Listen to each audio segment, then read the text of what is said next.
Bonjour à tous et bienvenue dans ce webinaire. On est ravis de vous accueillir aujourd'hui pour cette session autour de Gardons le cap, parce que c'est important de garder le cap dans la tourmente.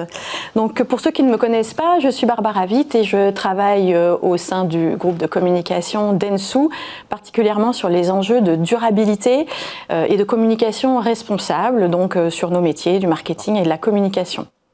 Alors il y a un an, on a lancé l'activité Canopy, dédiée à 100% à ces enjeux-là, parce qu'on avait vraiment le sentiment que la notion de calculette carbone, c'était un petit peu court pour nos annonceurs et que pour construire cette trajectoire, en fait, les clients attendaient beaucoup plus.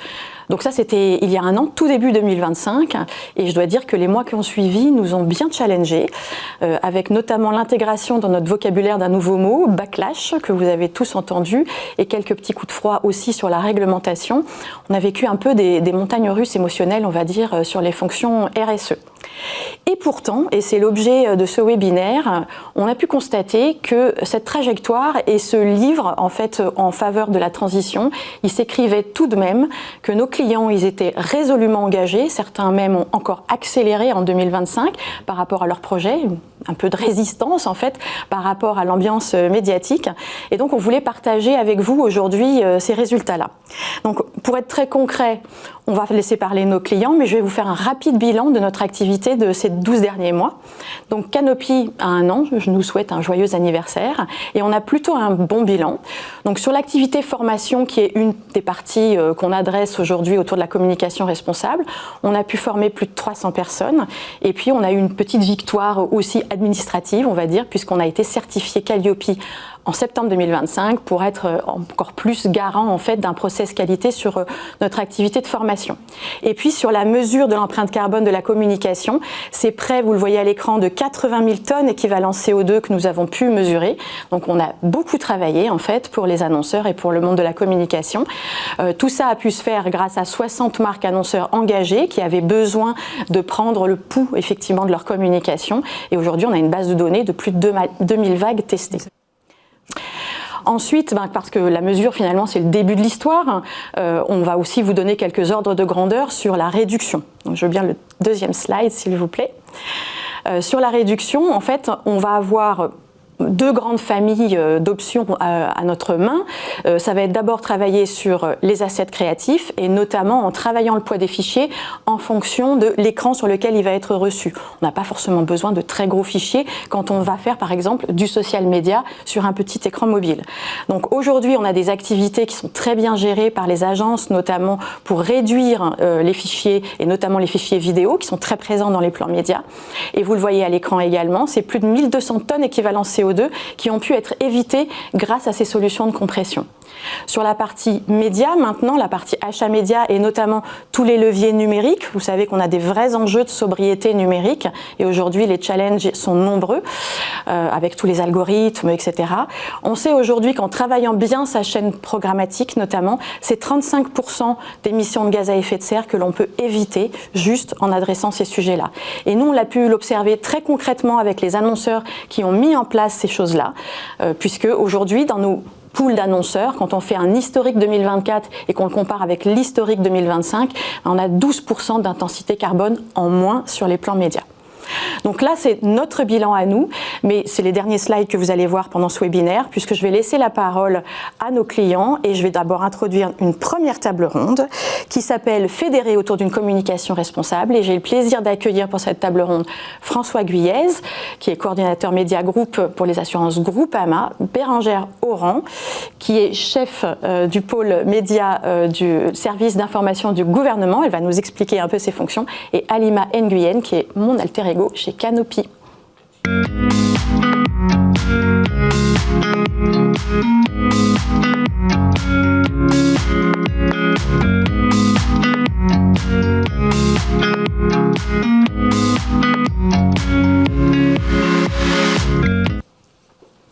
Bonjour à tous et merci d'être là et d'avoir accepté notre invitation pour parler de votre expérience.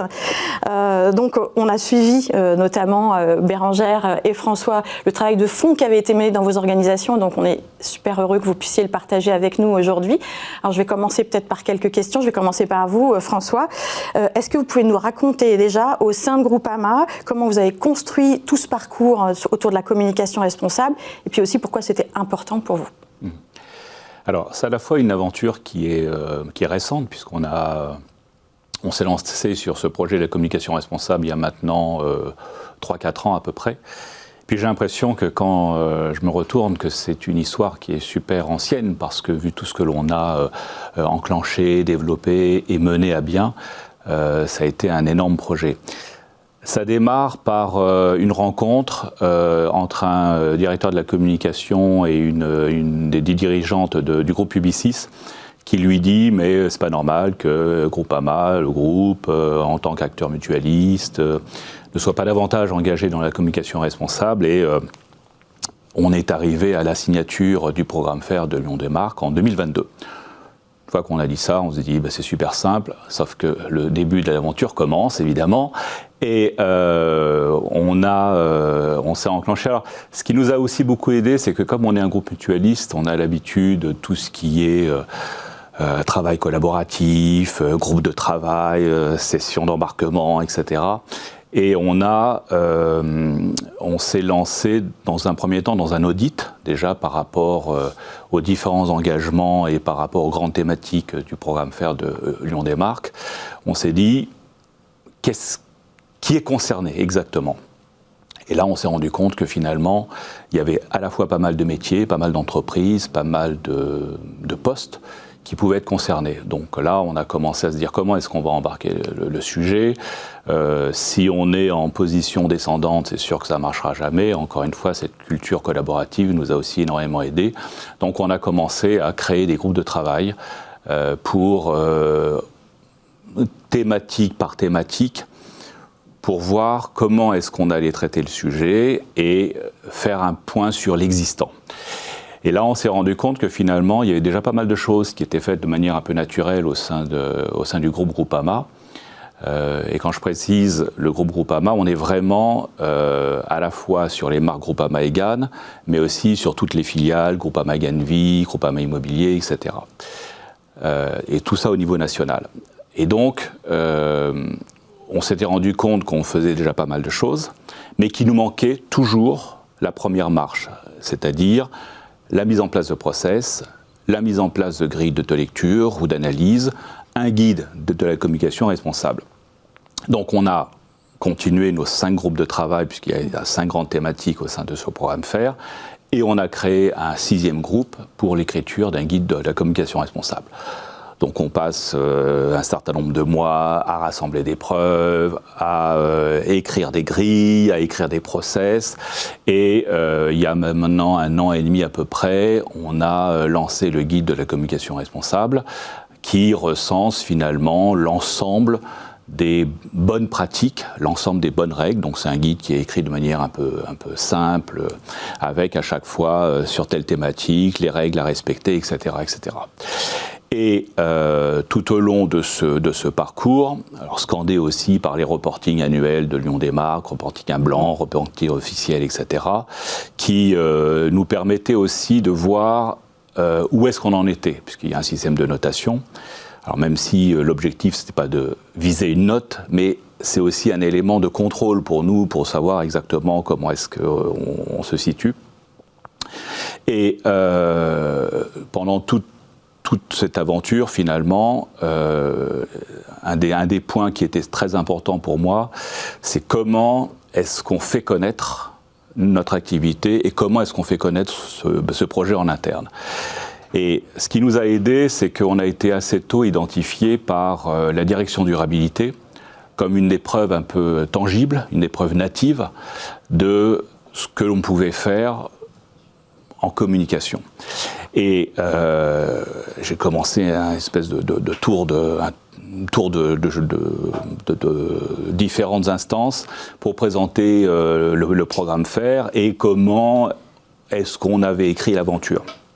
Donc on a On a passé un certain nombre de temps dans différentes COMOP, comités, etc.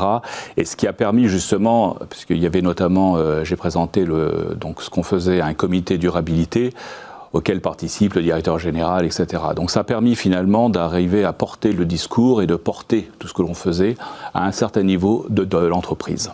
Alors c'est un peu effectivement ma question aussi, de dire comment est-ce que vous avez réussi à embarquer tout le monde et Oui. à quel point c'est fédérateur finalement au sein de l'entreprise, ça on l'entend bien, mais même avec toutes les parties prenantes, donc je pense à vos agences, où il y en a plusieurs, médias, créa, etc., sociétés de production, les régies médias finalement avec lesquelles vous pouvez collaborer, à quel point effectivement on arrive à embarquer tout le monde dans cette aventure-là?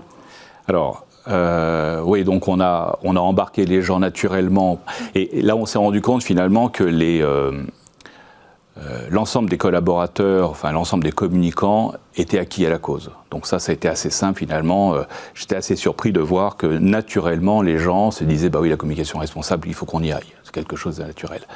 Et donc, toute une série de rencontres, avec à la fin un certain nombre de vidéos qu'on a tournées avec justement des témoignages de gens qui étaient embarqués sur l'aventure, de manière à avoir une politique non pas de formation des communicants, mais de sensibilisation de l'ensemble des salariés pour avoir justement un aura sur le plus grand nombre.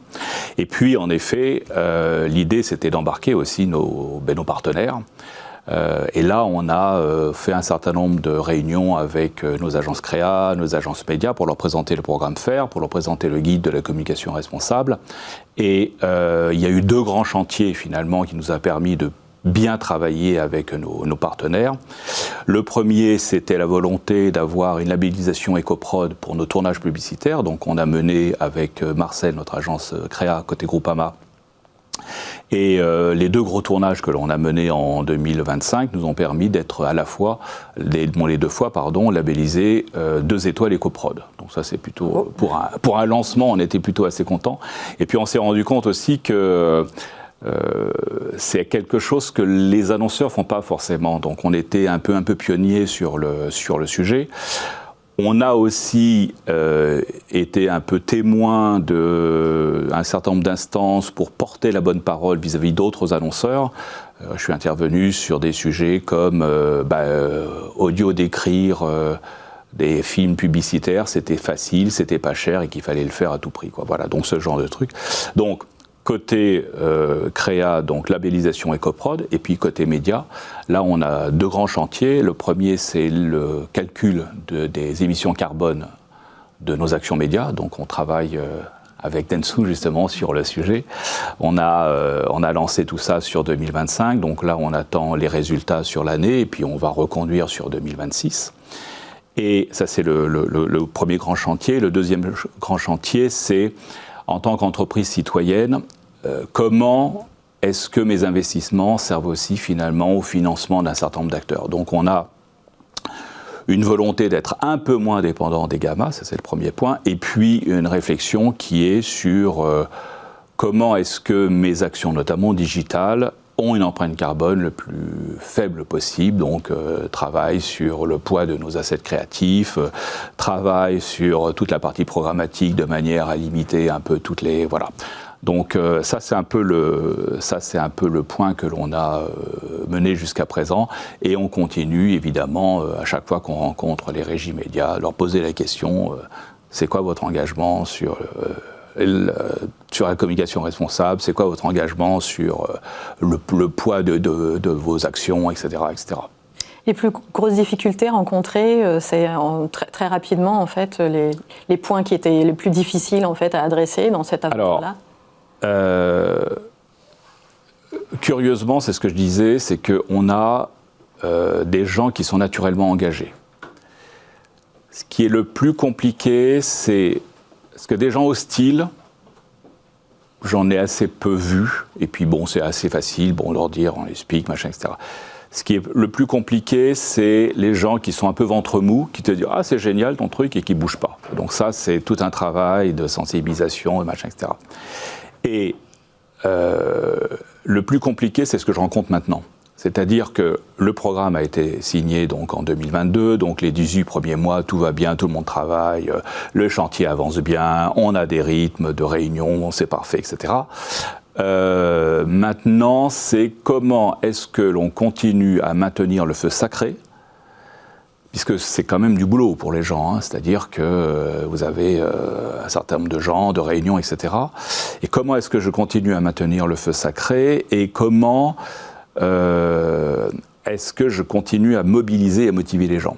Donc c'est un certain nombre de réunions, la mise en avant des gens à travers des vidéos, et puis l'autre grand problème, c'est tous les gens qui bougent.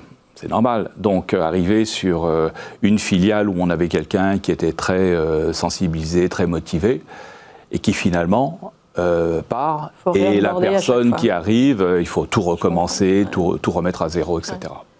Alors ça fait peut-être une transition un peu particulière peut-être pour passer à vous, Bérangère, parce que vous évoluez dans une organisation très différente, mais très complexe aussi, puisqu'aujourd'hui vous représentez donc le service d'information du gouvernement. On va peut-être juste préciser exactement ce que c'est que le rôle justement du service d'information du gouvernement et votre rôle à vous à l'intérieur de cette équipe-là, juste pour les personnes qui nous écoutent et qui ne sont pas forcément familiers, qui ne se rendent pas forcément compte de la puissance de communication de l'organe public en fait. Donc je veux bien que vous en disiez quelques mots en introduction. Bien sûr. Le service d'information du gouvernement, c'est une administration centrale sous autorité du Premier ministre qui coordonne et met en cohérence la communication gouvernementale. Pour ça, évidemment, nous ne travaillons pas seuls, nous travaillons avec l'ensemble des ministères, quelques opérateurs qui sont sous tutelle de ces ministères. Et nous avons au sein du service une bonne représentation des expertises de la communication qui, chacune, va animer un réseau de référents au sein des ministères pour finalement permettre cette mise en cohérence et cette coordination de l'ensemble des actions de communication de l'État qui ne sont pas forcément déployées que par le SIG, vous l'avez bien compris, mais bien par les communicants au sein des autres entités publiques. Pour ma part, je le fais pour la partie médias et campagne, puisque j'anime le pôle médias et campagne du SIG. Donc je travaille avec les référents, les bureaux campagne des ministères et des opérateurs, avec des outils déjà de collaboration, de prise de connaissance de leurs actions et de professionnalisation également. Ok. Voilà. C'était important de remettre ce cadre parce qu'effectivement, on n'imagine pas le nombre de communicants qu'il peut y avoir dans les organisations publiques. Alors, on va revenir à notre sujet, du coup, qui est plutôt l'éco-communication. Alors, on se parle beaucoup d'écologie et de carbone, mais effectivement, François, merci de l'avoir souligné, il y a aussi d'autres enjeux qui sont l'accessibilité, l'inclusion, etc. Aujourd'hui, on est très centré sur les enjeux environnementaux. Donc, quels ont été pour toutes les communicants de l'État, les enjeux et les challenges, et puis comment est-ce que vous avez organisé ce parcours? On imagine bien que ça a dû être aussi assez intense et surtout sur du long terme. Donc je veux bien que vous nous racontiez un peu comment vous l'avez construit en fait. Bien sûr. Alors, on pourrait se dire qu'on l'a construit comme d'autres référentiels, parce que pour finalement coordonner la communication gouvernementale, on ne travaille pas seul, on travaille avec un cadre commun, dans un cadre commun qui lui-même est composé de référentiels mis à la disposition des communicants de l'État. Le plus évident peut-être, c'est la charte graphique de la marque de l'État. L'éco-communication tend à devenir un nouveau référentiel. Et il a démarré, alors je n'y étais pas, je ne travaillais pas encore au service d'information du gouvernement à ce moment-là, mais j'ai pu rattraper le train en route. Il a démarré en fait dans le contexte du conflit qui oppose l'Ukraine et la Russie et qui a imposé à nous des enjeux de sobriété énergétique. Ces enjeux de sobriété énergétique ont fait l'objet d'une communication auprès des citoyens, d'une campagne, pas que d'une campagne d'ailleurs, de campagne de communication qui incitait au changement de comportement et à donc cette sobriété énergétique. Et en fait, dans une logique de cohérence, on s'est posé la question quand même des leviers sur lesquels cette campagne était diffusée, et notamment l'affichage digital. On s'est dit, mais est-ce que c'est logique d'inciter à éteindre la lumière alors même que nous-mêmes diffusons la campagne sur un support lumineux? Donc finalement, de manière un peu rapide, presque arbitraire et surtout pas suffisamment documentée, il a été décidé de ne pas diffuser les campagnes et donc d'arrêter de diffuser largement les campagnes de communication de l'État sur l'affichage lumineux. Mais ça a aussi été le point de départ d'une réflexion finalement, de se dire bon bah en fait on va réfléchir plus concrètement à ce qu'on fait. Donc il y a un groupe de travail, un travail en commun qui a été initié avec l'ADEME et le ministère de la Transition écologique, dont le point de départ est donc justement le guide de la communication responsable de l'ADEME, mais avec la volonté d'aller plus loin, de passer de recommandations à plutôt une proposition d'action concrète et mesurable que les communicants pourraient prendre en main relativement facilement. C'est un enjeu important parce que je l'ai dit, donc on anime des réseaux de référents, mais finalement, quand on les accumule, c'est 1000 communicants au sein de l'État qui diffusent de l'information auprès des citoyens. Donc quand on les équipe avec un nouveau référentiel, il faut qu'il soit compréhensible, facile à prendre en main, puis très concret, très tangible. Une fois qu'on s'est dit ça, il a fallu aussi se poser la question des différents aspects de l'éco-communication. Ensemble, nous avons travaillé sur l'éco-diffusion, je vais y revenir, mais évidemment, il fallait envisager l'éco-conception, donc c'est vraiment la conception d'un projet de communication et puis toute la production interne à la communication de l'État. L'éco-production, qui va s'adresser plutôt à nos parties prenantes, donc à nos partenaires, agences de création, qui va venir introduire des labels que vous avez cités notamment tout à l'heure François. Et l'éco-diffusion est arrivée dans un temps suivant, en septembre 2024, où en fait la première volonté a été de poser un constat, tout simplement. Avant de savoir où on veut aller, il faut déjà savoir d'où est-ce qu'on part. Et donc on a travaillé avec vous, Barbara et Halima, sur un bilan de l'impact carbone des campagnes de l'État entre 2021 et 2024, qui nous apportait un premier enseignement. Est-ce que c'est indiscret de vous demander de partager quelques ordres de grandeur, juste pour qu'on se rende compte? Enfin non, c'est pas indiscret, je vais le partager, mais c'est vrai qu'il faut prendre conscience de ce que ça représente. C'est finalement la moyenne annuelle sur ces 4 années, c'est 15 000 tonnes équivalent CO2 d'impact de la diffusion des campagnes de l'État. Alors effectivement, comme vous l'avez dit, c'est 15 000 tonnes, mais réparties sur une cinquantaine d'annonceurs. C'est pas forcément comparable à certaines industries pour lesquelles on travaille, ces 15 000 tonnes. Sinon, ça fait très peur.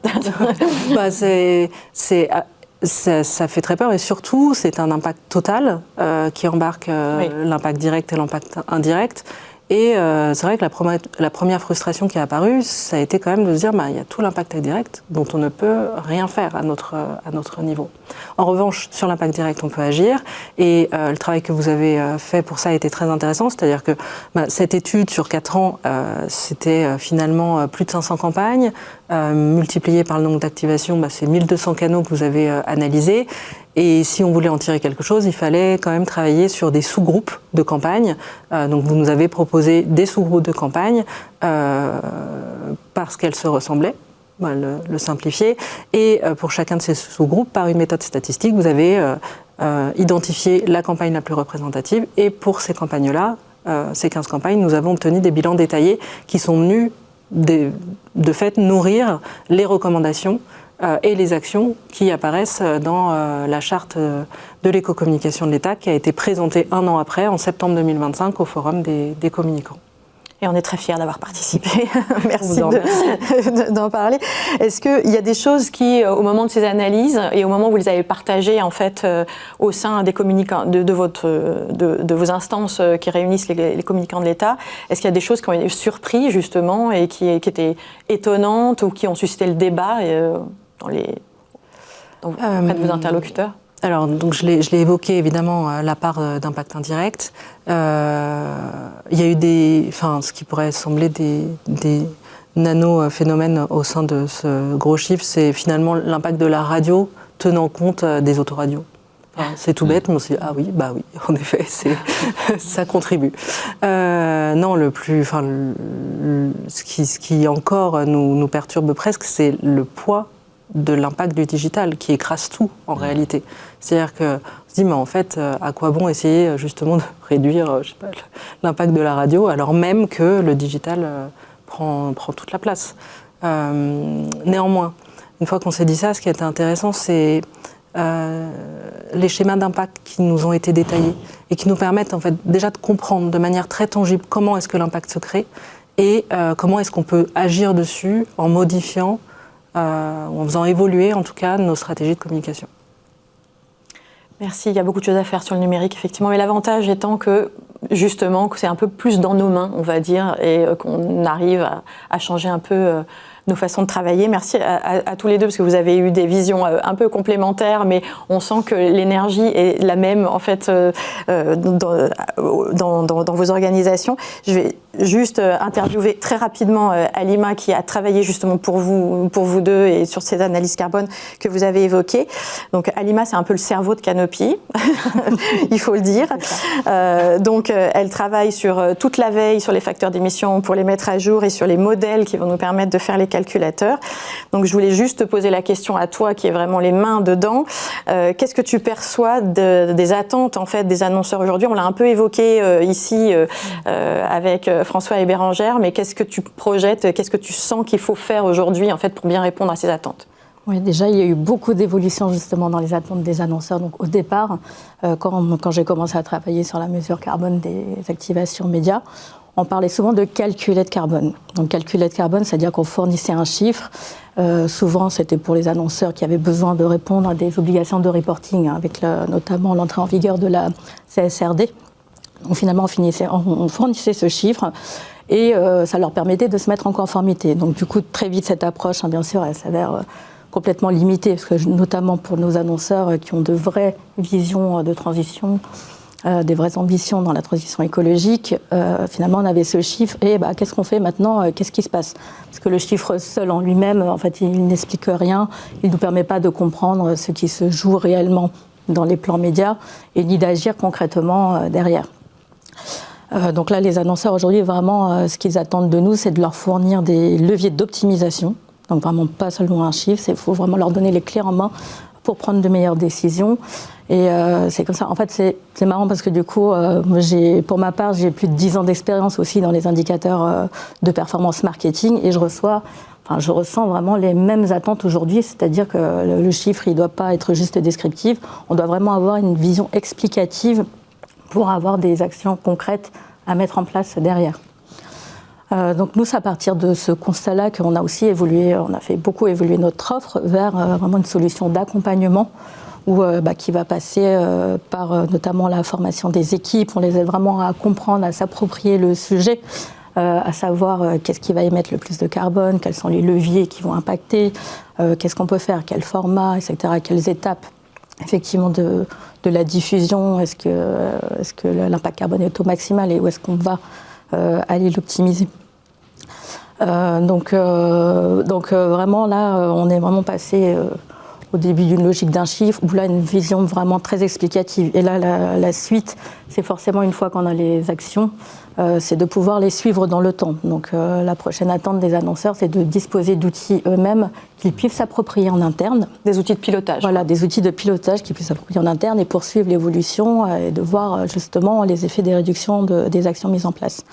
Et puis certains annonceurs vont encore plus loin, comme le SIG ici avec Bérangère, qui vont aller internaliser la mesure de l'empreinte carbone. Donc là, c'est complètement un transfert de compétences qui permet vraiment à l'annonceur d'être complètement autonome et de gagner en réactivité finalement, et de pouvoir embarquer les autres équipes dans l'aventure un petit peu de l'empreinte carbone. Donc si je résume, en fait, on est vraiment passé d'une mesure isolée, chiffrée, à une vraie stratégie de pilotage de l'empreinte carbone, finalement, qui s'inscrit dans toutes vos feuilles de route des annonceurs, mais limite au même titre que les indicateurs de performance marketing.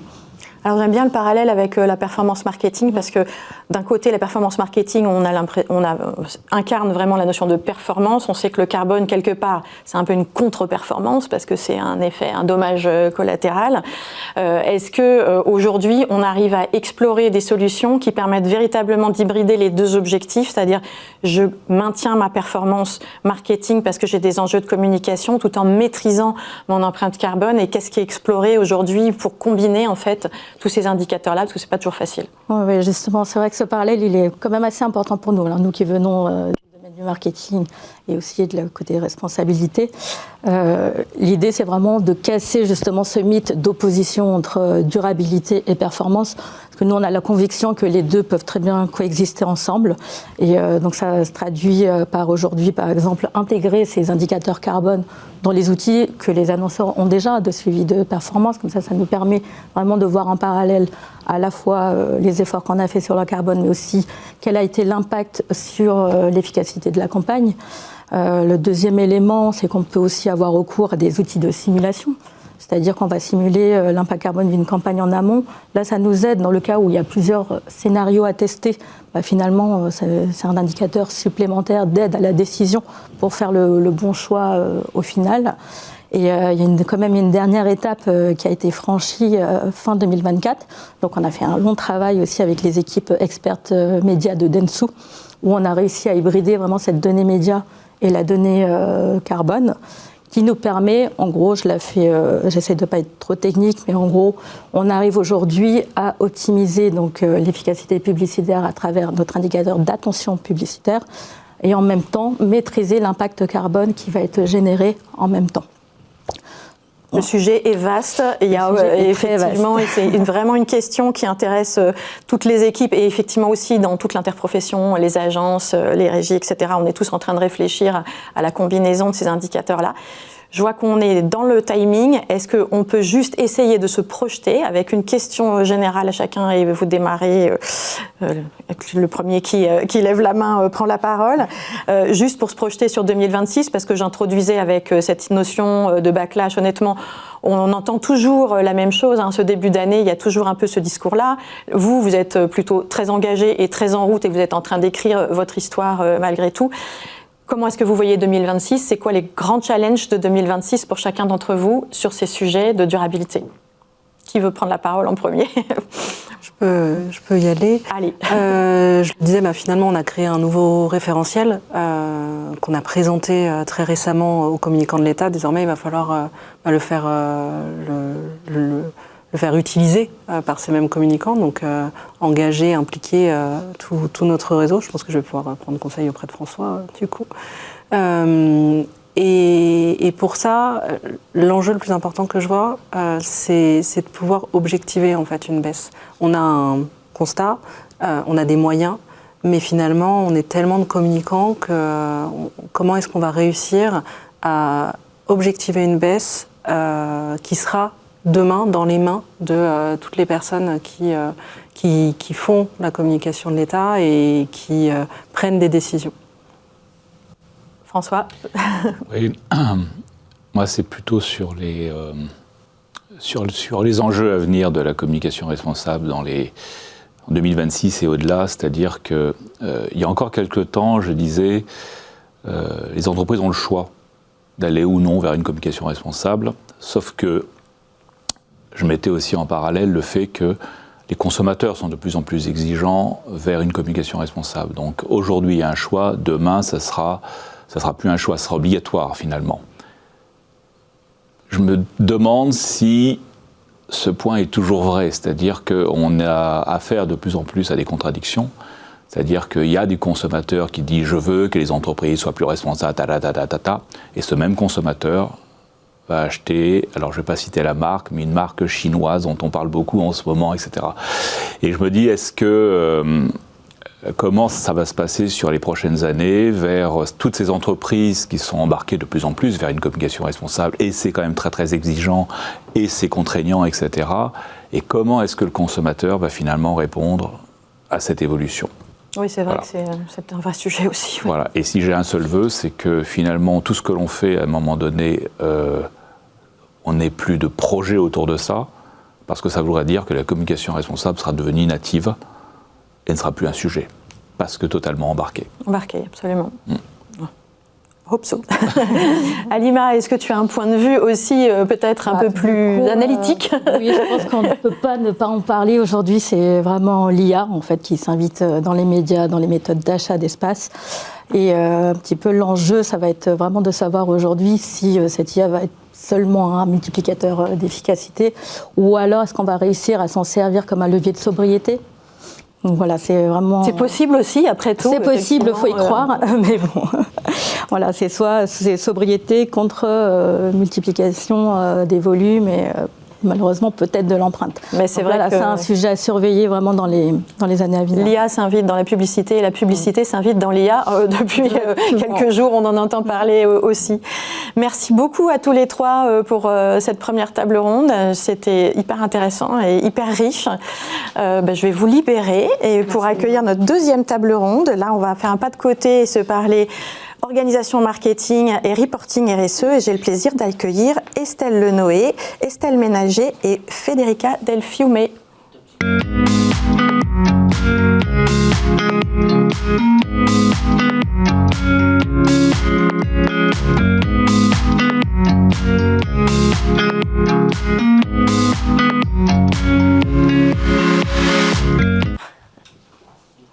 Bonjour mesdames, vous représentez, vous pour le coup, des organisations internationales, donc c'était intéressant aussi d'avoir ce point de vue. Je pense que parmi les entreprises qui nous regardent, il peut y avoir aussi ces problématiques de multiples niveaux de gouvernance, on va dire, sur les enjeux de durabilité. Donc merci, c'est vraiment super de venir partager votre expérience. Je vais peut-être commencer par vous, Estelle. Alors on a deux Estelles, hein. Je commence par vous. Estelle, vous êtes directrice marketing de BMW France. Donc on est sur une marque très emblématique de l'industrie automobile, une vision internationale, donc j'imagine qu'il y a beaucoup d'enjeux et c'est une marque aussi qui a une stratégie de développement durable globale forte à l'échelle industrielle, etc. Ce qui nous intéresse aujourd'hui, c'est de voir comment vous, avec la filiale française, en fait, vous appropriez en fait ces sujets de durabilité, comment vous les utilisez-vous et comment vous les développez à l'échelle française avec les spécificités locales aussi des attentes du marché français.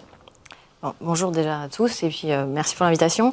Non, c'est vrai que alors, un petit mot quand même sur le groupe BMW parce que évidemment on est dans un secteur aussi responsable d'émissions de CO2. Donc on a un rôle à jouer, on est responsable dans tout ça. Juste pour dire que, on parle beaucoup des RSE depuis quelques années, que c'est quand même dans l'ADN du groupe. Justement, en tant qu'acteur automobile, on a eu la première direction du développement durable en 1973 exactement. Donc en fait, ça fait vraiment partie de la démarche du groupe de travailler en tout cas sur la stratégie RSE depuis très très longtemps. On a eu la première voiture électrique en 2013 avec la i3, qui a déjà été aussi un beau laboratoire pour le groupe. On a signé les accords de Paris et donc on a la stratégie du groupe, en tout cas, elle est très orientée évidemment sur l'environnement, hein, quand on parle RSE, donc beaucoup sur l'environnement, avec des vraies ambitions sur réduire de 40% de l'émission de CO2 par produit sur la chaîne de valeur de nos produits. Et ça, c'est important, c'est qu'en effet, on travaille à la fois sur, quand on parle de chaîne de valeur du produit, c'est l'approvisionnement, la production et l'usage. Voilà, on a un vrai rôle, acteur en tout cas, de travailler là-dessus.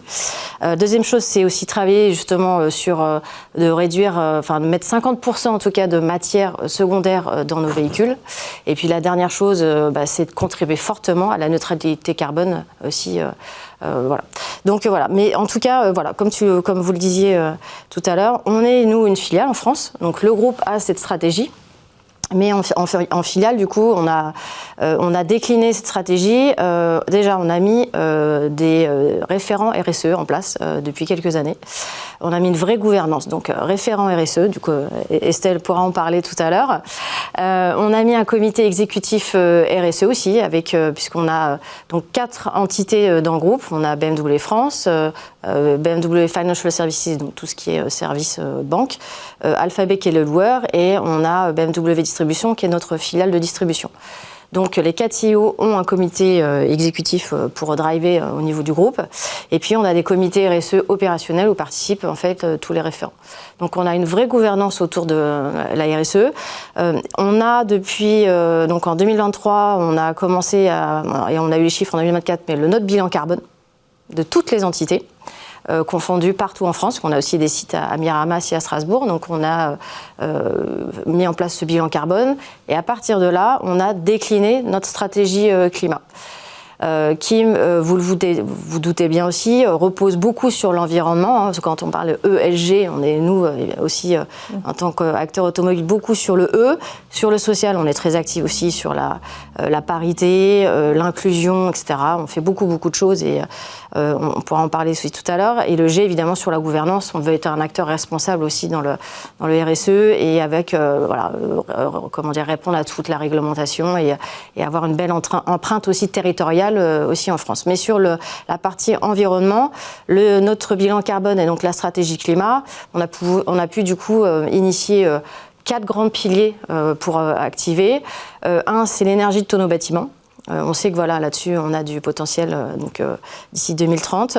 2, la logistique et le transport de tous les véhicules, évidemment. Forcément. Donc, on travaille dessus. 3e chose, c'est la mobilité de nos collaborateurs. Et on a vraiment une politique très incitative aussi pour rouler en électrique. Hein. Et 4e chose, c'est la communication et le marketing, l'événementiel, etc. Donc voilà, grâce à ce bilan carbone, on a défini ces 4 piliers et donc tous les référents RSE et tous les comités travaillent fortement là-dessus. Et on a travaillé beaucoup sur la formation, vraiment pour acculturer tout le monde. Et pour que ce soit très actif, on l'a aussi mis dans les grilles d'objectifs des uns et des autres pour que ça ruisselle vraiment. Ok, il y a une stratégie, mais que chacun s'approprie cette stratégie et puisse être un maillon en fait de la chaîne. On a chacun une petite action à faire. Estelle en parlera tout à l'heure, mais voilà, pour que ça ruisselle dans tous les départements, dans tous les services, dans tous les métiers de l'entreprise. Alors moi je suis bluffée quand on avait préparé cette intervention, j'ai appris plein de choses, je trouve ça extraordinaire de façon corporate, comment vous les avez intégrés vraiment à l'intérieur de toute votre organisation, tous ces enjeux-là. Si on se met du point de vue maintenant de la marque, puisqu'on va faire le lien avec la table ronde d'avant et l'objet de communication, on va dire, on est BMW sur une marque iconique de l'automobile qui va vite, un peu sportive, etc. Comment est-ce qu'on renouvelle un peu son récit pour finalement apporter un peu de durabilité aussi dans ce qu'on envoie en tant qu'émetteur auprès des consommateurs finalement? Il a apporté beaucoup de durabilité. Vraiment, le positionnement du groupe, c'est d'être le leader de la mobilité premium durable. Et on y travaille, comme je le disais tout à l'heure, voilà, ça date pas d'hier, hein, même s'il y a tout cet effet d'accélération, la prise de conscience sur les 10 dernières années, mais depuis très longtemps. Donc oui, en effet, performance, plaisir de conduire, mais alors nous on a fait le choix déjà d'être multi-énergie, hein, c'est un choix aussi qu'on a fait dans le groupe parce qu'on est un acteur mondial, donc la mobilité on en a tous besoin au quotidien. On ne peut pas arrêter du jour au lendemain de mobilité, même si au contraire on croit à la multimodalité, c'est-à-dire voilà, le train, l'avion, les voitures, etc. Mais on croit aussi, voilà, on est un acteur mondial, il faut de l'essence, il faut du thermique, pardon, il faut de l'hybride, il faut de l'électrique et on travaille même du coup sur l'hydrogène. Vous voyez, on est vraiment là aussi à développer tout ce qu'on peut. On change, on accompagne, depuis très longtemps, on fait beaucoup de pédagogie aussi auprès de nos clients pour découvrir en fonction de leurs besoins, quand on est tous dans la communication, dans le marketing, mais on parle avant tout d'expérience client et de connaître aussi les besoins de nos clients, donc de les accompagner à savoir ce dont ils ont besoin au quotidien, donc d'être dans cet accompagnement de la découverte en fait de leurs usages et de pouvoir les conseiller au mieux parce que voilà, on peut être sur du thermique, de l'hybride, de l'électrique, tout dépend ce qu'on fait. Et puis surtout, le groupe a c'est le plus gros investissement du groupe. On a travaillé sur la nouvelle stratégie Neue Klasse, qui est la nouvelle stratégie électrique du groupe. On a développé 4 concepts en tout, qui étaient un concept sur la circularité, donc comment utiliser au maximum des matériaux secondaires et travailler le design et tout autour de la circularité, un concept sur la digitalisation, un concept sur l'électrique et en fait tout ça nous a permis en fait vraiment de développer donc cette nouvelle stratégie Neue Klasse qui est une plateforme 100% électrique en fait du groupe et on a dévoilé du coup l'année dernière le premier modèle de cette nouvelle ère parce que pour nous c'est vraiment une nouvelle ère dans le sens où on révolutionne tout, hein, aussi bien en expérience digitale qu'en expérience de la performance aussi. Et donc, on a dévoilé l'année dernière le premier modèle qui est le iX3. Et en fait, on accompagne en fait, voilà, notre notre storytelling, enfin ce qui se passe autour de la marque BMW, parce qu'en fait, au contraire, on n'abandonne rien, on ne fait aucun compromis. La performance est là. On a mis des nouvelles unités de commande qui réfléchissent 10 fois plus vite qu'une unité de commande classique. L'expérience digitale est absolument fabuleuse, parce qu'on a tout aussi réorienté par rapport aux conducteurs. Donc voilà, je ne vais pas rentrer dans le détail, parce qu'on n'est pas là pour faire du produit. Mais en tout cas, voilà, on a, avec cette nouvelle stratégie Neue Klasse, au contraire, la performance est là, le plaisir est là. On n'a rien abandonné et la circularité a toute sa place. Puisque donc la nouvelle BMW X3 a près d'un tiers de matériaux secondaires et c'est moins 35% en termes d'empreinte CO2 par rapport à son prédécesseur. Donc voilà, c'est la façon aussi pour nous de montrer qu'on est complètement engagé en fait sur l'environnement. Ouais, c'est important de parler de la circularité aussi, c'est vraiment aussi un de ces enjeux au niveau de la RSE. Alors ça a l'air tellement beau, je peux quand même pas croire qu'il n'y a eu aucune embûche.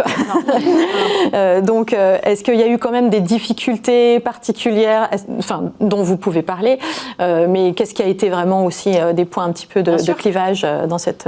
Alors, je pense qu'on a tous rencontré ça, aussi avec les précédents témoignages, mais quand il a fallu embarquer les équipes sur les stratégies RSE, déjà, ça voulait dire quoi, en fait, quand on parle de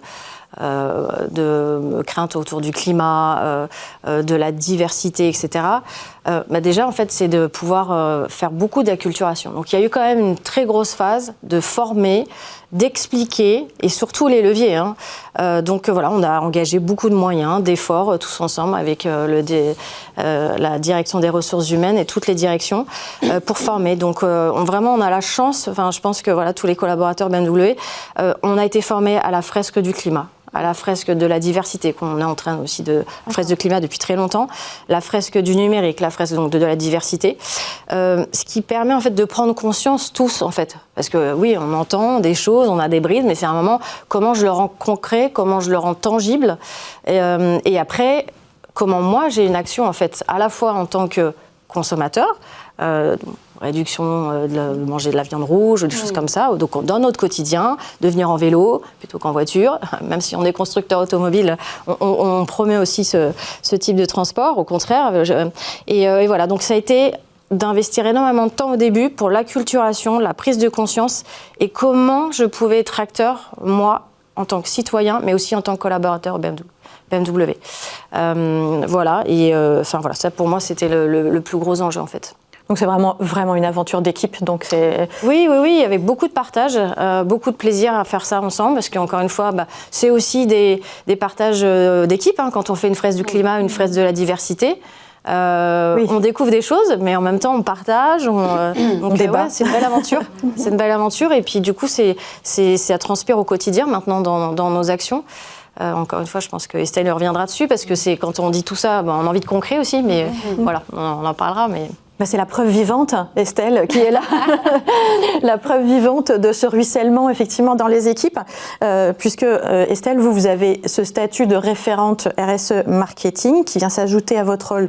Pardon, je les ai mal introduits tout à l'heure parce que vous avez tous des rôles très différents de Customer Success Manager. Est-ce que vous pouvez nous dire juste en quoi consiste votre responsabilité RSE à l'intérieur de cette équipe marketing? Quel est votre rôle? Qu'est-ce que vous mettez en place? Bien sûr, bonjour à toutes et à tous aussi. Merci de nous recevoir. Alors, mon premier rôle, ma première casquette, c'est d'être Customer Journey Manager. J'ai encore fait l'erreur. Et pour un peu expliquer ce que c'est peut-être pas un métier évident, c'est tout simplement de gérer la communication de nos modèles sur l'ensemble des points de contact clés du parcours client, de la première visite du site internet jusqu'à la vente finale en concession. Donc ça, c'est ma première casquette, c'est mon rôle principal, mon poste. Et est venue s'ajouter la casquette de référente RSE au sein du marketing. Comme le disait Estelle, il y a des référents RSE dans chaque département chez BMW Group en France. Et donc là, j'ai finalement deux objectifs. C'est à la fois d'être le relais d'information et de communication entre notre responsable RSE et le département marketing. Donc qu'est-ce que ça veut dire? C'est pouvoir représenter le marketing BMW au sein de nos instances, donc nos comités opérationnels qui ont lieu chaque mois, et à la fois de pouvoir relayer l'information, l'actualité RSE du groupe au sein du département marketing. Et deuxième objectif, c'est du coup de m'assurer que cette stratégie RSE globale et locale soit bien mise en place et infusée dans le département marketing. C'est beaucoup de missions, du coup. Oui, ça fait beaucoup de choses. Et du coup, très concrètement, dans les actions que vous avez mises en place sur ces sujets-là, est-ce qu'il y a des choses dont vous êtes fiers, qui sont abouties, et d'autres qui sont en train de se construire, puisque l'idée, c'est gardons le cap, et je vois bien qu'elle est bien gardée. Oui, on a une ligne directrice.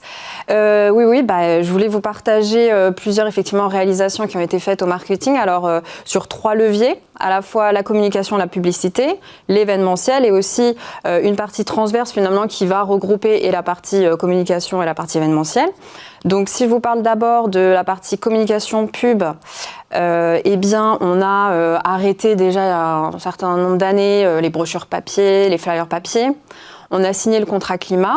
On a, comme le disait, c'était l'accord de Paris dont tu parlais. Donc on a signé le contrat climat pour la publicité responsable où on a pris des engagements. Et notamment l'engagement de consacrer au moins 60% de notre communication à nos modèles électriques, que ce soit à la fois dans nos spots télé, radio, les affichages, que sur le digital, dans nos réseaux sociaux. On a aussi commencé, et on le fait toujours, on mesure l'empreinte carbone de nos communications. Ali m'a en parlé tout à l'heure, donc c'est elle qui nous accompagne là-dessus. Et on veille à optimiser cet impact aussi, à le réduire.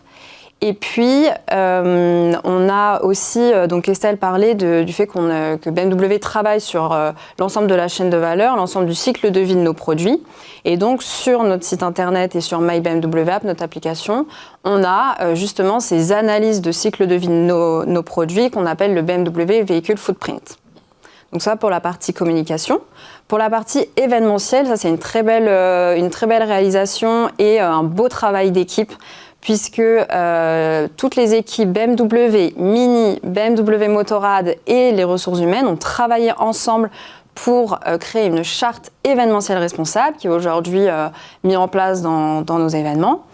Pour vous donner quelques exemples, pour illustrer finalement les mesures qui ont été prises, c'est travailler avec des acteurs locaux, c'est réutiliser du matériel d'un événement à l'autre, c'est redistribuer la nourriture qui n'a pas été consommée lors de l'événement à des associations locales.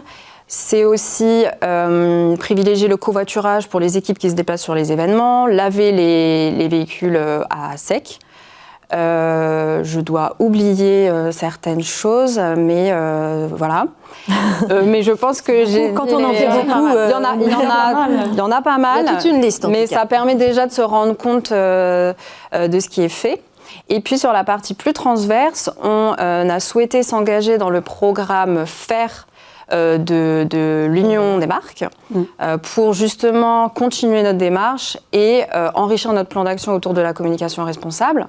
Là, je suis actuellement en train de faire notre premier reporting justement de tous les engagements et bien évidemment on a fait des belles choses, mais on a encore une belle route, on a encore pas mal de choses à faire et c'est génial de pouvoir travailler là-dessus. On a aussi la chance d'être accompagné par des partenaires qui épousent cette démarche RSE, donc notamment Denso, évidemment. On travaille aussi avec WMH, avec Auditoire. Et puis, j'avais un dernier point. Oui, petite action qu'on a mis en place en interne. On a procédé à un nettoyage de nos serveurs internes. Et pour nous, c'est un geste qui est important puisqu'on est l'un des départements de l'entreprise qui stockons le plus de données de par notre métier. Donc c'était important. Ça nous a permis de réduire nos coûts et aussi de réduire l'impact de ce stockage. Bravo pour tout ça. Enfin, on voit que du coup, ces enjeux de durabilité, ils irriguent vraiment bien toutes vos activités. Et moi, je trouve ça génial. Si on se souvient, il y a encore 10 ans, on avait des responsables RSE qui étaient un peu seuls au monde et qui avaient un petit peu de mal à mettre en place des plans d'action parce que c'était un petit peu compliqué de voir qu'il y a des entreprises sur lesquelles ça rayonne comme ça et où tout le monde prend le sujet. Moi, je trouve ça génial. Mais je vais quand même m'adresser à une responsable RSE puisque vous, Federica, vous êtes ESG manager chez Conto. Donc Conto, corrigez-moi si je me trompe, mais banque en ligne à destination des pros qui offre aussi des services pour gérer leur activité, mais une entreprise 100% numérique. Et on a beaucoup parlé de numérique et il y a beaucoup d'enjeux sur le numérique aussi. Alors vous êtes la marque, enfin vous représentez la marque la plus jeune de notre panel, puisque Conto c'est une marque qui a moins de 10 ans. Oui. Et donc comme on vous connaît bien aussi, on sait que ces enjeux-là de durabilité, de sobriété, ils étaient un peu intégrés by design à l'intérieur de l'ADN de cette marque jeune, justement, qui est arrivée au moment où il fallait le faire et qui s'est tout de suite mise en marche. Donc, est-ce que vous pouvez nous raconter un petit peu comment, effectivement, tout ça s'est mis en place dès le départ et ce qui était important pour vous, Conto? Merci. Merci aussi pour l'invitation. Je suis trop contente d'être là. Et en fait, oui, Conto, justement, c'est une entreprise jeune par rapport surtout à BMW. Mais ça, c'était aussi une chose positive pour nous parce qu'en fait, quand on a commencé à penser à la RSE, on n'avait pas une obligation qui venait de la réglementation, par exemple.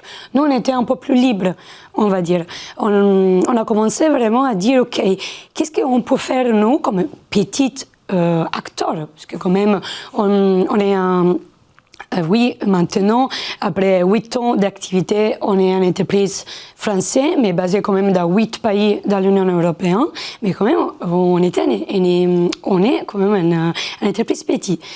Et alors, tout est parti de l'équipe marketing à l'époque. En fait, la directrice marketing et la vice-présidente légale sont mises ensemble et ils avaient compris qu'il y avait un attente forte de la part de notre employé, mais aussi vis-à-vis de notre marque. Parce que quand même, le réseau, c'est un argument important, c'est pas juste un trend, c'est un truc que nous, on doit accueillir dans le DNA de l'entreprise. On ne peut pas juste le traiter comme un projet à côté, un truc à faire en plus, mais quelque chose qu'on doit mettre, infuser dans la culture de l'entreprise, un peu comme vous avez déjà expliqué. Alors, les premiers pas qu'ils ont faits, c'est de dire, OK, on fait un comité, on parle avec toutes les directions, l'HR, tech, data, produits, parce que quand même, nous, on a un service digital, numérique, on n'a pas beaucoup de produits matériels, on peut travailler, et on a commencé à discuter avec tous les départements. Et on a dit, OK, c'est quoi pour vous les priorités de au sein de votre département, qu'est-ce qu'on peut faire?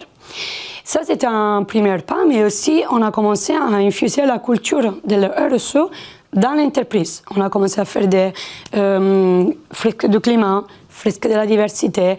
On a commencé à faire, toutes les fois que quelqu'un de nouveau arrivait dans l'entreprise, on fait 30 minutes d'onboarding, tout autour de la RSE. On explique déjà qu'est-ce que ça veut dire quoi RSE. Et comme j'ai dit, on ne traite pas comme un sujet à part, comme un projet standing alone, mais on dit c'est by design. Par exemple, tu travailles dans le data. Tu sais que ton cloud, il est lourd. On a beaucoup de data stockées. OK, pourquoi pas on optimise ce stockage. On fait ça, on optimise aussi notre budget, parce que c'est un coût avoir un stockage énorme. Alors nous, on est aussi toujours dans cette mentalité, parce que quand même, le RSE, c'est un sujet particulier que tu dois connaître, sinon c'est hyper compliqué à expliquer. Alors tu dois aller à l'équipe et être pratique. Tu dis, regarde, si on fait ça, tu peux optimiser ton budget, ton temps, et aussi, pourquoi pas, l'empreinte carbone. Ça, c'était le début de notre stratégie. Aussi, on voulait placer Conto comme on n'est pas un green tech, on n'est pas un green bank, on n'est pas un green company, mais quand même, on voulait ramener notre petit impact positif à notre échelle et pas seulement à l'interne. Nous, on essaye d'interagir beaucoup avec notre écosystème, avec notre employé, OK, avec notre client, mais aussi avec notre supplier.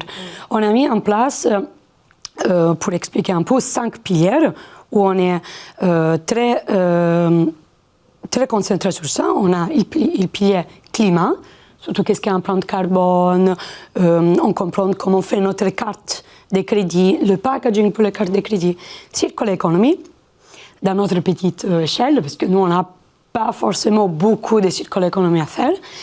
tout ce qui est social, so diversity, equity and inclusion, on l'appelle, tout ce que c'est pas seulement pour l'interne, mais démontrer à notre client que nous, on est ouvert à tout le monde. Ça, c'est aussi important. Notre client, parce que quand même, notre client, la ressource importante aussi pour eux, et la gouvernance. Et la gouvernance pour nous, c'est important, surtout sur la partie compliance, vu que nous, on a quand même un peu d'enjeu sur cette côté-là, mais aussi approcher notre supply chain. Tout notre partenariat, nous, aujourd'hui, on dit, tu dois travailler avec nous avec une stratégie medium-long terme, tu dois être committé sur un programme de sustainabilité. On utilise EcoVadis comme outil, mais quand même on engage beaucoup avec notre partenariat. Et tout ça pour dire que nous, même si on peut avoir un petit impact positif, on essaye quand même. Et c'est ça qu'on voulait faire. Et alors en 2025, justement, j'ai introduit sur le backlash, le coup de froid sur la réglementation, puisque la CSRD est un peu décalée, notamment pour les entreprises de taille un peu plus modeste, on va dire, au-delà des grands groupes. Vous avez tenu à faire ce rapport. Vous l'avez fait avec l'analyse de double matérialité et à le publier. Donc pourquoi c'était important de le faire quand même? C'est une belle question. On respecte énormément et bravo. Parce que, merci, c'était un boulot parce qu'on imagine que c'était, un peu compliqué. C'était hyper long et nous a pris presque 1 an et demi. Parce qu'en fait, quand on a vu la CSRD arriver, que c'est la réglementation européenne qui oblige l'entreprise par rapport à leur revenu et numéro d'employés à faire un rapport de la durabilité, mais pas seulement, RSE en général. C'est un rapport hyper compliqué, hyper long à faire, que c'est pas simplement un exercice de conformité. Ça veut dire penser à sa stratégie, parler avec tous les départements et faire une collection de data énorme. Et des fois, ces data ne sont pas disponibles. Ou, par exemple, ne sont pas encore dans la forme d'être collectés. Alors nous, on s'est dit, OK, pourquoi pas utiliser la CSRD, en réglementation, pour faire deux choses. Utiliser comme un levier stratégique, parce que nous a permis d'aller parler avec tous les départements différents, tu dis, regarde, pas parce qu'on avait besoin d'une excuse, mais quand même, non? Tu dis, regarde, on doit faire ça, on doit reporter cette data-là, on doit collectionner cette data-là. Ça, c'était un levier stratégique, aussi pour se poser un moment, il dit, c'est quoi notre stratégie RSE, même si on l'avait et tout. Et deuxième chose, comme levier de transformation. Grâce à cet exercice, on a vraiment fait une collection de data plus précise, plus propre, plus disponible, et aussi réplicable. Après, OK, la réglementation est un peu changée. Nous, on devait faire notre rapport cette année, mais c'est remporté à la prochaine. Mieux pour nous, parce que quand même, on a encore beaucoup de choses à faire. Comme j'ai dit, la CSRD, c'est un exercice complexe et long. Nous, on a fait la double matérialité. C'est un exercice où tu dois vraiment connecter avec toute l'entreprise et dire, OK, c'est quoi notre priorité? Et c'est pas seulement RSE, quand on pense à RSE, on pense seulement à l'écologie et tout, mais il y a beaucoup d'arguments que des fois, on ne pense même pas. Et ça, c'était vraiment l'occasion pour se mettre sur le sujet. On a réussi à le faire, bien sûr, pas tout seul, on est accompagné, mais nous, on est sûr que la prochaine fois, on est indépendante, on est prêt. Il ne va pas être parfait, bien sûr, mais quand même, c'est un début de l'exercice. Enfin, nous, on était admiratifs. On a eu l'occasion de travailler pour vous sur plusieurs pays, justement sur la partie marketing, aussi sur la mesure carbone. Ça revient beaucoup. Mais du coup, en étant une entreprise 100% numérique, qu'est-ce que ça vous a permis d'adresser comme sujet, d'avoir ces éléments, cette quantification de volume aussi, puisque pour le coup, c'est un peu ce qu'on évoquait tout à l'heure avec Bérangère et François aussi. Tout à coup, on se retrouve avec tout ce volume. Et comment est-ce qu'on s'en sert pour finalement en faire un levier de réduction ensuite et un plan de transition? Je pense, comme j'ai dit, c'était aussi un moyen d'éduquer toute l'entreprise sur les parties prenantes. On a, par exemple, côté RH, je l'annonce ici, hein, mais côté RH et tous les datas qu'on a besoin de remporter le côté S social, c'était énorme. On parle de peut-être, je ne sais pas, 200 data points à mettre en place. Ouais, et même quand on parle avec le département RH, qui sont hyper fortes déjà, on même dit, cette data point, on n'avait même pas encore fait, on ne l'a pas calculé, on le calculait différemment. Alors on a vraiment mis en place une structure où eux-mêmes, ils peuvent utiliser. Ce qui est quand même, si tu fais un rapport CSRD, tout le monde doit faire à un certain moment. Et alors, ça veut dire que les numéros, les dates sont comparables. Et là, tu arrives à comparer les dates avec d'autres entreprises, faire un benchmark et comprendre comment tout aussi va. Parce que, comme vous mettez de targets internes à l'entreprise avec qu'est-ce que vous connaissez. Mais après, c'est important aussi d'avoir la standardisation et comprendre aussi l'autre entreprise où ils sont et quel type de measurement ils sont mis en place. Ça, c'était hyper important pour nous et je pense que c'était un bon exercice pour structurer, quoi. Et de travailler beaucoup ensemble avec aussi des stakeholders, des gens qui ne sont pas tout à fait